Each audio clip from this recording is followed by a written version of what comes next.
Hi ಎಲ್ರಿಗೂ ನಮಸ್ಕಾರ.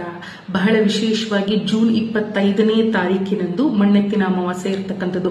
ಅಮಾವಾಸ್ಯೆ ದಿನಗಳಲ್ಲಿ ಬಹಳಷ್ಟು ಒಂದು ಒಳ್ಳೆಯ ಎನರ್ಜಿ ಇರತಕ್ಕಂಥದ್ದು. ಮನೆಯಲ್ಲಿ ಇರತಕ್ಕಂಥ ನೆಗೆಟಿವ್ ಎನರ್ಜಿಗಳನ್ನು ತೆಗೆದುಹಾಕಿ ಪಾಸಿಟಿವ್ ಎನರ್ಜಿಗಳನ್ನು ಕೂಡ ನಾವು ಅಟ್ರಾಕ್ಟ್ ಮಾಡಬಹುದು. ಏನ್ ಮಾಡಬೇಕು ಅಂದ್ರೆ 24ನೇ ತಾರೀಕು ಮಂಗಳವಾರ ಸಂಜೆ ಮನೆಯನ್ನೆಲ್ಲ ಗುಡಿಸಿ ಸ್ವಚ್ಛಗೊಳಿಸಿ ಆದ್ಮೇಲೆ ಸ್ವಲ್ಪ ಪ್ರಮಾಣದ ಕಲ್ಲುಪ್ಪನ್ನ ಮನೆಯ ಮೂಲೆಗಳಲ್ಲೂ ಹಾಕಬೇಕು. ಎಕ್ಸೆಪ್ಟ್ ಟಾಯ್ಲೆಟ್ಸ್ಗೆ ಹಾಕಬೇಡಿ. ಮನೆಯ ಮೂಲೆಗಳಲ್ಲೂ ಸ್ವಲ್ಪ ಹಾಕಿ, ಉಪ್ಪು ಲಕ್ಷ್ಮೀದೇವಿಯ ಸ್ವರೂಪ, ತುಳಿಬಾರದು, ಅದನ್ನ ಸ್ವಲ್ಪ ಹಾಕಿ 25ನೇ ತಾರೀಕು ಬೆಳಗ್ಗೆ ಅಮಾವಾಸ್ಯೆಯ ದಿನ ಬೆಳಗ್ಗೆ ಅದನ್ನೆಲ್ಲ ಗೂಡಿಸಿ ಮನೆಯನ್ನ ಸ್ವಚ್ಛ ಮಾಡಿ ನೆಗೆಟಿವ್ ಎನರ್ಜೀಸ್ ಎಲ್ಲ ಹೋಗಿ ಮನೆ ಕ್ಲೆನ್ಸ್ ಆಗುತ್ತೆ. ಅದಾದ ಮೇಲೆ ಅದೇ ದಿನ ಅಂದ್ರೆ 25ನೇ ತಾರೀಕು ಅಮಾವಾಸ್ಯೆಯ ದಿನ ಮನೆಯ ಮಧ್ಯಭಾಗದಲ್ಲಿ ಪಚ್ಚ ಕರ್ಪೂರದ ಜೊತೆಗೆ ಸ್ವಲ್ಪ ಬಿಳಿ ಸಾಸುವೆಯನ್ನ ಇಟ್ಟು ಹುರಿಸೋದ್ರಿಂದ ಮನೆ ಒಳಗಡೆ ಪಾಸಿಟಿವ್ ಎನರ್ಜಿ ಎನ್ನುವಂಥದ್ದು ಬರುತ್ತೆ.